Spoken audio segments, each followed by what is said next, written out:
Hey, fellow babies, and welcome to the show Joe Biden loves to watch with his morning coffee because, well, he can't stay up late enough to watch it live. It's the 42 Show. Hey, and welcome to the White House of News. And in some of the stories we're not going to cover tonight, we've got a K-pop star who was forced to leave his group as fans were outraged after photos of him kissing a girl were posted online. He said, "Thank God they didn't see where my hands were." And on Donald Trump's lips this week has been Arnold Palmer's penis. Most notably, the enormous size of the famous golf player's 12 iron. Going on Trump's record of overplaying the size of crowds at his rallies, doubt has been cast on the size of Palmer's manhood. And in a bizarre action of the press, they approached Palmer's daughter to comment on the size of her father's pink putter. Dear Very bizarre. How bizarre? How bizarre. And back to the real news. Mr. Dawson, please. Yes. Oh, yeah. We'll do a shout out here. We got UTV and Ham with a super chat in to help keep the lights on. For freedom, I voted today. Woo!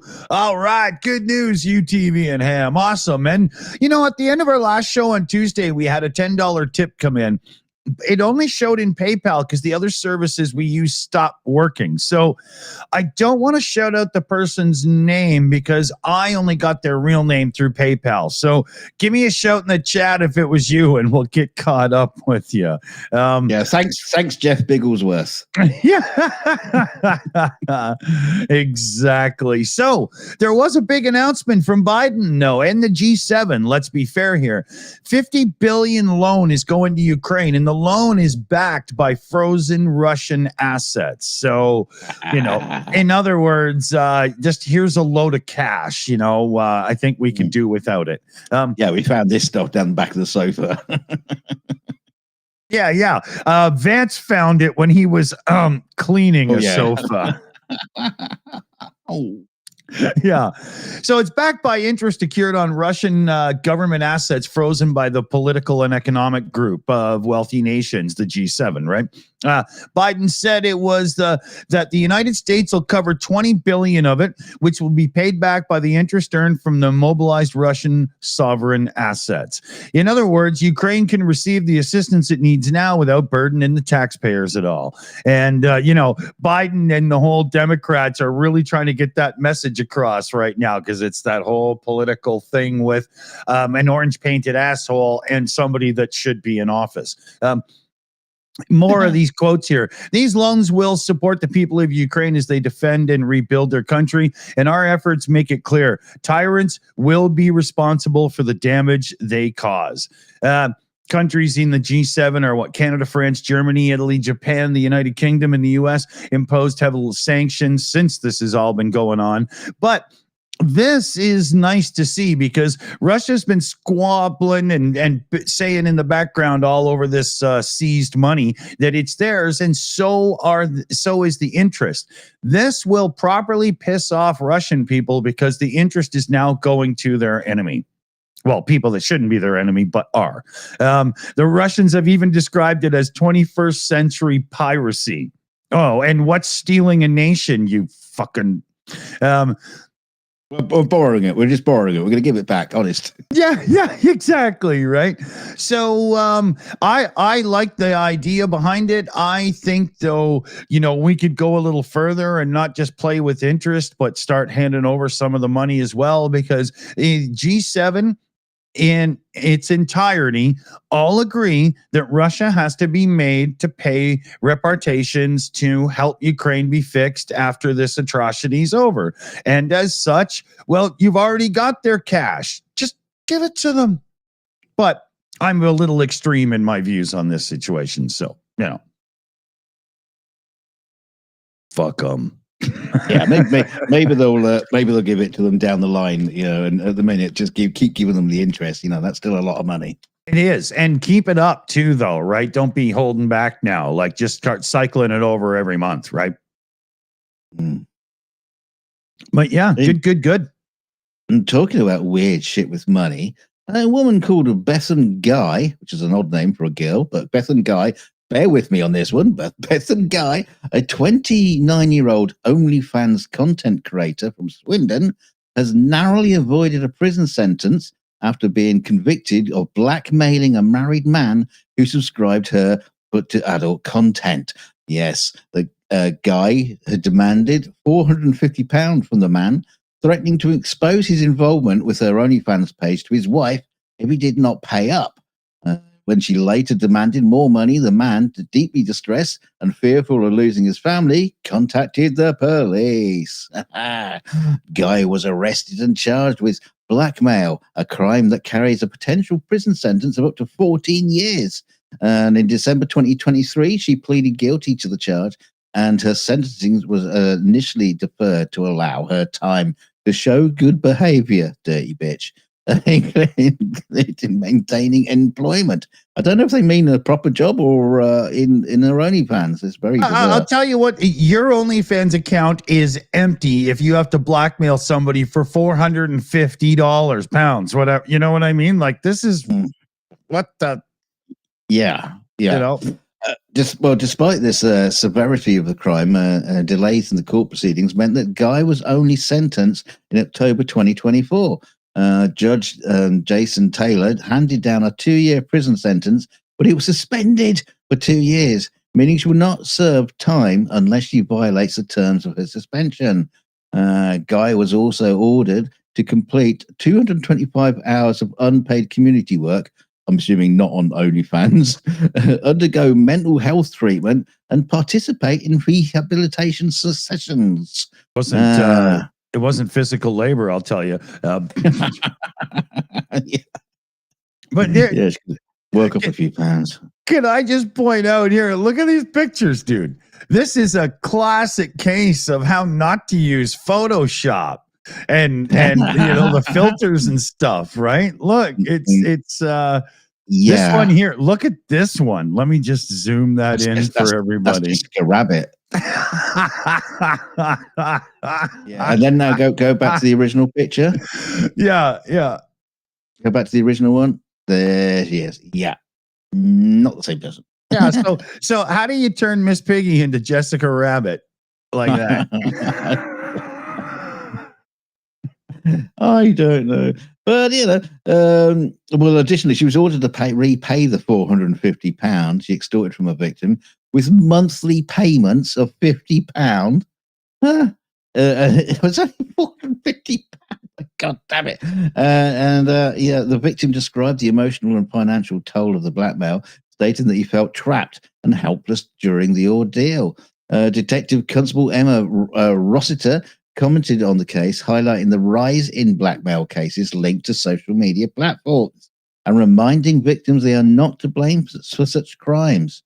And in a public statement, Guy expressed regret for her actions, calling the blackmail a mistake and urging others to avoid making similar decisions, warning that something will catch up one day. But yeah, no, this is fascinating that this could be happening a lot more out there than we know. Because obviously, with things like blackmail, you don't want to come forward. You don't want to tell anybody about it. That's right. Especially when as it pertains to OnlyFans, right? There's probably saved communications and stuff between people, and blah blah, and do this for me, and you want me to show your what, and there's a question that hasn't been asked or answered in this report. Is OnlyFans to blame in any way, shape, or form for providing information, or is this guy just stupid and gave out enough information in chats with her? Yes, well, I think what happened is they contact each other through WhatsApp, so they went outside of the OnlyFans. I've never been on OnlyFans. I'm only just I just provide my but that makes him one absolute moron. That's ridiculous. Yeah. But how many others are out there doing this? Yeah, exactly. So be careful out there, you dirty little buggers. Yes, exactly. Make sure you know where and with whom you are getting your rocks off. Yes, and always give your name as Dick Dawson. Oh yeah. Please do that. Yeah. Dear Lord. So a little report here. This won't be a big one. Defense Secretary Lloyd Austin, United States Defense Secretary, that is, has weighed in on the reports with North Korea and troops in the Ukraine war. If they are co-belligerents, if their intention is to participate in this war on Russia's behalf, this is a very, very serious issue. No shit, Sherlock.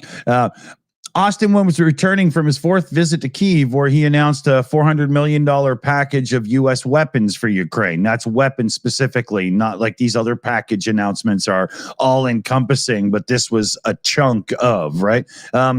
John Kirby, White House National Security spokesman, said Washington believes that 3,000 North Korean soldiers arrived this month by sea to Vladivostok. I think that's about right. Russia's largest Pacific port. These soldiers then traveled onward to multiple Russian military training sites in eastern Russia, where they are currently undergoing training.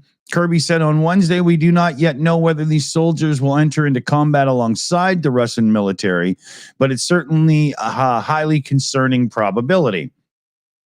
And if they find themselves deployed to fight against Ukraine, they're fair game.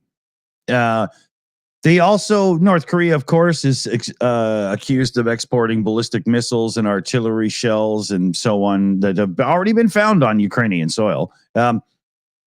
The head of the Ukrainian military intelligence, Budanov, told the War Zone, a U.S. outlet, that 11,000 Korean infantrymen were training in eastern Russia and were to be deployed. They're ready to be. They're being readied for November 1st. He said, adding that the first batch of 2,600 would be sent to fight a Ukrainian counter invasion in Kursk. They are using Russian arms and stuff. There was also some talk about how Russian people that are working in factories and stuff will now be put into the army so that some of these North Koreans can go and work factories and whatnot. So there's there's no doubt about it that the whole Legion of Doom, that whole pack of theirs, is properly coming together in this push so that they can try to grab more. And all of this, but what about escalation, has to stop now. It has to. This whole, but they're not a UN NATO member, don't matter anymore. They got their own group going. Let's just get ready and do it. What you mean? We should escalate before the escalation escalates? No, well, because of the escalation that escalated before the thought of escalation had to escalate to actual escalation. Yes. I think that actually worked. Yeah, it's very succinct.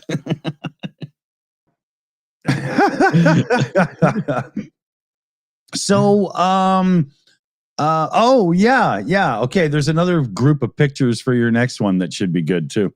Yes. Well, a diplomatic row has intensified over accusations from Donald Trump that the UK Labour Party is interfering in the upcoming US presidential election. The controversy stems from reports that Labour-affiliated individuals, and when you say Labour in the UK, you're basically saying Democrats, including current and former party staffers, are volunteering for Kamala Harris's campaign in key battleground states.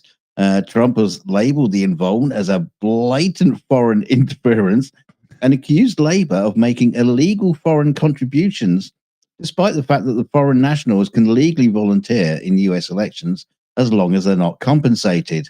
But there's a problem. The issue was compounded when it was revealed that Morgan McSweeney, Prime Minister Keir Starmer's chief of staff, and Matthew Doyle, Labour's director of communications, attended the Democratic National Convention in Chicago, and Labour has denied any illegal involvement or advisory role in the Harris campaign. But these denials were challenged by remarks from Labour MP Mike Tapp, who stated that the Labour delegation had shared knowledge from their successful campaign. And apparently the Labour Party footed the bill for their trip. Oops. Yeah. Exactly. The further fuel was added to the controversy when a LinkedIn post from Labour's head of operations, Sophia Patel, was discovered offering housing for Labour volunteers heading to North Carolina. With this raised concerns that covering accommodation might be considered compensation, a potential violation of US electoral laws. So Trump's legal team filed a complaint with the US Federal Election Commission, FEC, citing these activities, while Trump's allies, including Robert Grenell, a former director of national intelligence, criticized Labour's involvement with foreign meddling. Grenell warned that this could have diplomatic consequences if Trump were to win the election. Well, that's what they're trying to prevent. It's also like PJ CNET said in the chat there. Trump is laying down the ground so he can claim the election was unfair if he loses. He's also, it's totally true because Trump has said he will concede or accept the outcome of a fair election, but only if it's fair. As soon as he started saying that, all these new attacks came out showing election. He is doing this on purpose. It's so bad.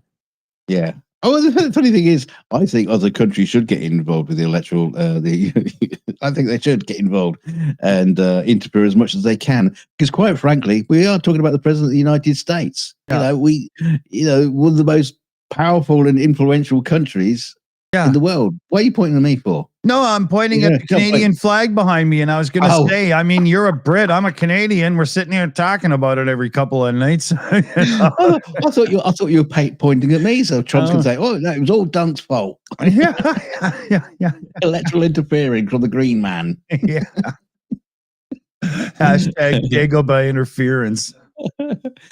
I think it'd be hilarious if we could get the rest of the world to actually, put a vote in to see, a bit like the Eurovision Song Contest, where every country gets to put a vote in and see who's the winner. I'd be curious to find out, because I bet you Trump loses on that one.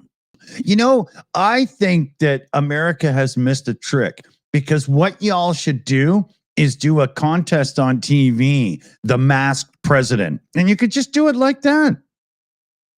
Yeah. Or the suffocated president. Could read it like that. Yeah. The mask is a little bit too tight. Yeah. We got a shout out here quick. Darren Vaughn in the chat. Awesome mods. Oh, only the best around here, Darren. You're not wrong. Shout out to the mods indeed. Yes. No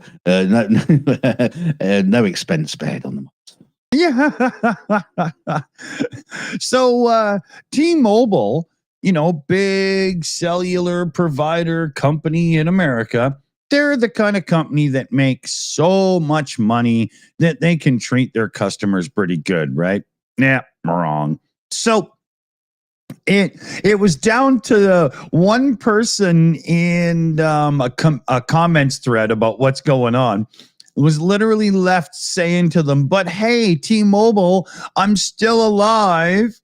And what's going on here is, a few years back, T-Mobile did a promotion where if you were 55 years of age or older, you could lock yourself into a lifetime monthly price for services. You get a decent amount of download, you get good speeds, blah, blah, yada, yada. Well, what did T-Mobile do? You got it. They raised the price, because that's a contract between two people. When the company can do whatever the hell they want and the customer takes it up the butt, but somehow it's a contract between the two.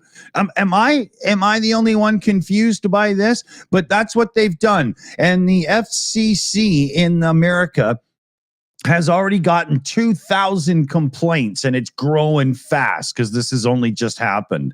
And I really hope the FCC has the balls to actually stand up and do something proper about this. A Texas resident here is a quote here: "The company's attempt to backtrack on their promises through obscure caveats in fact should not be allowed to stand. As a former employee and longtime customer, I'm deeply betrayed by the conduct of them being able to change the terms of our contract." Right? Well, isn't it one of those sort of things? It's in the terms and conditions, and in the terms and conditions, it will say that we can change the terms and conditions whenever we like. Yeah, exactly. Yeah. How is that a contract? I mean, they shouldn't even legally be able to call it that then, you know? Afraid we don't change it any further. Yeah. There's a little bit of legal babble in here, but the bottom line is if the FCC doesn't kick in and stop this opens a huge floodgate for companies to be able to sell us lifetime things and then take it away afterwards. And it's happened in a bunch of examples already, but you know, when big companies like T-Mobile do it, it finally should stir something in the background. But this is unbelievable. Ownership. It's also that strange thing when people play around with the definition of the word lifetime. You know, when you get, like a new frying pan that's got a lifetime guarantee. Oh no, we want the lifetime guarantee for the lifetime of the frying pan, which we think is like 3 weeks. Yeah, exactly. Yeah. We didn't mean your lifetime. Yeah. So, they could be saying, oh, well, yeah, but we thought the lifetime of the contract was like 5 years and we can just change it after that, you know. Yeah, exactly. No, we didn't mean your lifetime. Yeah. You know, I mean, why don't companies like this do it honestly? We'll lock you in at $45 a month right now, but it's going to go up the rate of inflation yearly. Just because you can't do it. What, They should have done it if you're 65 and older, because then you just wait for them to all disappear. Yeah. Yeah, it's horrible. What were the people paying? Like 5 denarii? Was it in like Roman money? Yeah. Well, once a month you had to give up your favorite goat, Yeah, and sacrifice your daughter. It sounds like my virgin agreement. Yeah. Well, it looks like we're going to Miss Piggy again. Yes, because it's just what you've always wanted is communication with pigs may soon be possible. Because that's what I always want to talk to my bacon. As scientists say, they have developed an AI tool that can interpret what the animals are saying. That's right. And it's not quite like Dr. Dolittle, but an algorithm is capable of decoding pig sounds that could potentially alert farmers to negative emotions. It's hoped that the tool can help improve animal welfare. The scientists from universities in Denmark, Germany, Switzerland, France, Norway, and the Czech Republic use thousands of recorded pig sounds from different scenarios to build up the algorithm. Scenarios include play, isolation, and competition for food. And they found that grunts, oinks, and squeals reveal positive or negative emotions. I could have done this for them in 2 minutes, man. You just wait. Food, shit, mud, roll, rinse, repeat. Wait. I promise you it's worth waiting for. But emotions of animals are central to their welfare, and we don't measure it in much on farms, says the study co-leader, Elodie Mandel-Briefer, a behavioral biologist at the University of Copenhagen. The study that found that pigs kept in outdoor, free-range or organic farms with the ability to roam and dig in the dirt produced fewer stress calls than conventionally raised pigs. Researchers think this method could one day be used to label farms, helping consumers make informed choices. Does this make them taste better? No, just get the pigs to do an advert and tell us what they think. But once we have the tool Happy working, Slaughter Death Farm. Once we have the tool working, farmers can have an app on their phone, of course, that can translate $4.99 a week. Can translate what their pigs are saying in terms of emotions. So, do you know what they learned from the? I don't want to fucking die. No, this is what they found out, that short grunts typically indicate positive emotions. That's positive, yeah. Long grunts often signal discomfort. yeah, sounds about right. It sounds like my wedding night. And high High frequency sounds like screams or squeals usually mean the pigs are stressed.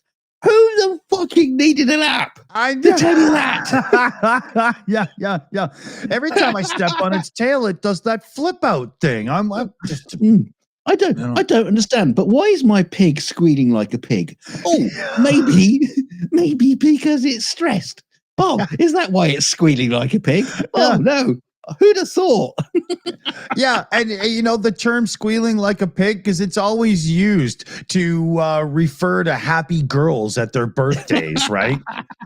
Oh, they were just squealing like pigs, Right, yeah, right. Okay, scientists, get back to cancer, please. Get off this, for God's sake. I tell you what thing. It does bring me an idea for a new Sunday show that we could run. It'd be called PubChat. Yeah. What we need is an AI that on the fly can translate what we say into pig. Yeah. It'd probably be a better show. Easier to understand. Oh, that's funny. I want to bring up, this is kind of only a Canadian thing, but the article and what I'm about to say will make you go, what the hell? So, a little picture of kid's outfit. This is from the advertising, but a recall has been issued for certain clothing items sold at a giant Tiger stores. They're like a discount, almost dollar store like thing we've got in some places in Canada. And why do you think they've recalled these children's clothing? And these are just for like young kids, right? There could be something. Nope, you're wrong. High levels of lead. What? Lead. What? Yeah, the affected products include two-piece short sets from the brand Real Love Girls, sold this year under the style blah blah number thing. I mean, look it up if you've shopped at Giant Tiger for kids clothing. But and it's the buttons on the shorts contain lead in excess of allowable limits. I was shocked by that because I didn't think there was such a thing. But they're stressing, don't throw it away, don't blah blah or whatever. Get it returned so it can be dealt with properly, because there's like toxic levels of lead in clothing made for very young children. How the hell, China, you fucking stupid. I thought you were going to say that the problem with the underwear is it's only just like paper cutouts. You put on little paper dolls. Lead paint. Yeah, you did. Yeah. But yeah, I couldn't believe that. A recall for excessive levels of lead in children's clothing. How is that even a thing? I guess that puts the nail in the coffin on my lead-lined condoms. Yeah. Yeah, your dick goes all crazy and can't think straight. Yeah. I'm not saying anything. So, speaking of phallic shapes, boing. Boing. Boing. Yes, because a Boeing satellite. Well, it's a bit of a misleading picture, that, because it's a rocket. That's true. A Boeing satellite suffered an anomaly that caused it to spontaneously explode. Nice timing. In orbit, resulting in worldwide internet and communication blackouts. The nearly £15,000 Intelsat satellite, IS-33E, which provides communications services to a variety of customers spanning nearly 150 countries, broke up into more than 50 pieces on Monday. Intelsat confirmed the total loss of the satellite, which resulted in a loss of power and service for customers in Europe, Africa, and parts of Asia Pacific region. The latest Boeing blunder. There's a photograph of it happening. Look, the latest Boeing blunder comes as the company reports its loss at $6 billion in the third quarter, bringing its total losses to nearly 8 billion for the current year. Oopsies. I actually think Boeing was literally a Mayan word for not again. It follows a year of scandals that include the failed space mission that left 2 astronauts stranded on the ISS. And in July, Boeing was also plead guilty to a criminal fraud conspiracy charge and was fined $243.6 million after breaching a 2021 deferred prosecution deal. The exact cause of the satellite's demise has not been revealed, but I do have a theory. But Intelsat stated that an anomaly occurred on October 19 and caused IS-33E to spontaneously break up. The US Space Force is currently tracking around 20 pieces of debris associated with the incident. Yeah, this is just going to add to the growing cloud of junk. Oh, and that's you know, in the beginning scene of Wall-E, the Pixar movie, when the camera zooms in on Earth and there's just space junk everywhere up there. We're doing that right now. Yeah. We totally are. I'm just looking through this story. If there's any more, there's also Boeing is facing a huge number of workers about to go on strike right now. I'm sorry, people, but y'all can't seem to do your jobs properly, and now you're going to be bitching for more cash? I mean, I'm not sure you got a leg to stand on right now, folks. Yes, and with 8 billion gone, don't think you're going to get more cash, are you? So it's not really the best time to start striking, really, is it? Yeah. Think about it. But, in the wake of this fiasco, NASA has halted all Boeing space missions for the time being. But I do have a theory why this satellite, this communication satellite, has suddenly disappeared. I think Elon Musk has actually gone full on Bond villain, and he is those like missions he sends up that apparently they failed, they disappear. No, that's Musk's secret evil satellites going to chew up other people's satellites so he can win. True fact. I was watching this on one of those science space's deepest secrets shows just a little while back. But in 2013-14, I think it was 13, Russia launched a few communication satellites, and everybody knew what was going on. But instead of 3 payloads, there was a 4th on one of the missions, and it's very much thought that satellite is actually up there kind of maneuvering around a bit and kind of being a peeping Tom on other people's gear.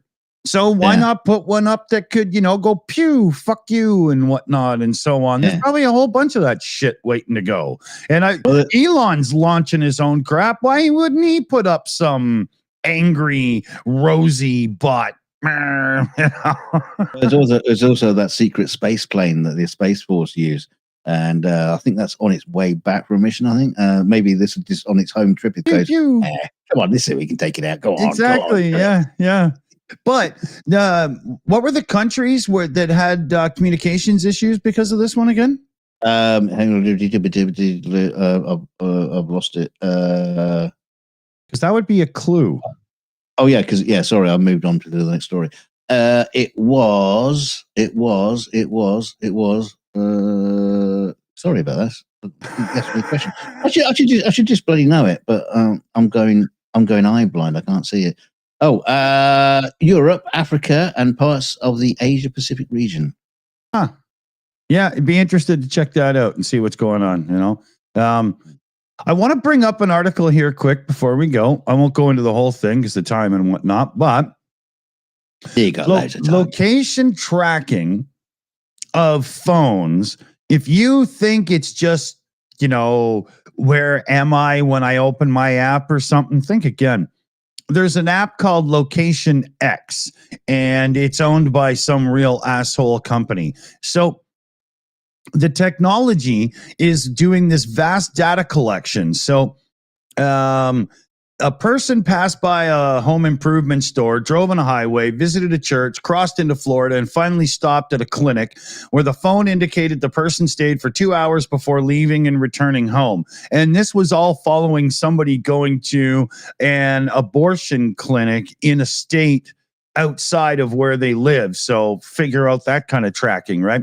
There's a thing built into Android and iOS that gives them identifying IDs, let's call it. I'm not going to go into the tech, but because of that, companies like this can totally misuse it. And a company that was going to do research on the topic was able to get access to the database, and the database is supposed to be only for certain aspects of things, but it turned out to be following everybody. And the amount of data you could get from this database and the fact that they were able to get their hands on it pretty easily just for a sum of money is an unbelievable, scary thing going on. And like I say, because of the way they have the little sensors spread out and so on, it's a lot of it's for police use and stuff. Same with some of these cameras and whatnot. But the database itself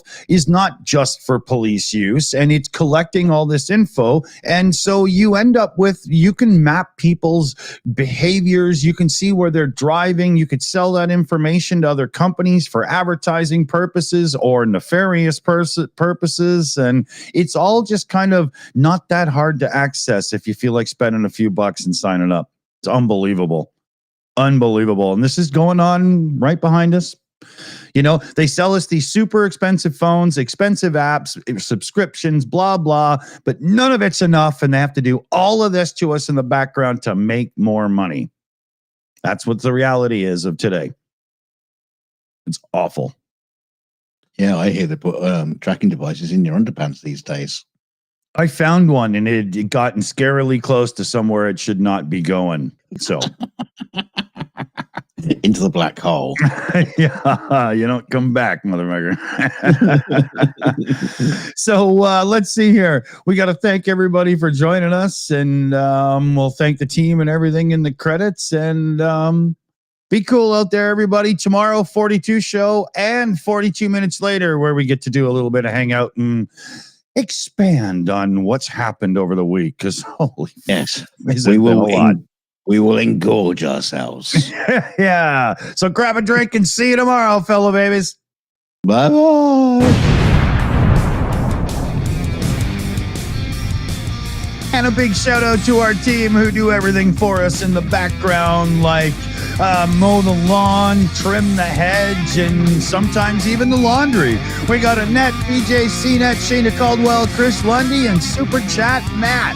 So, you know, big proper thanks, because wow, our team is amazing. And thank you everybody who sends in super chats, donations, and become channel members. Because all those little financial things help us tick along nicely. And it also goes into the grooming fund of Mr. Dawson so he can be as beautiful as he is. And believe me, it takes a lot of work.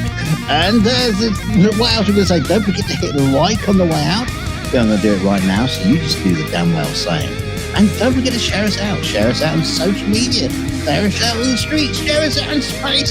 Share us out in the universe. Make us bigger and better and stronger than we ever been before. Or just go on Facebook and just share us out. I don't care how you do it, but share us out.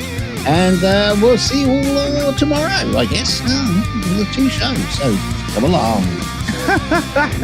And don't get addicted to masturbation, people. Get out there and live your lives. See you soon. Have a good wank. See you later.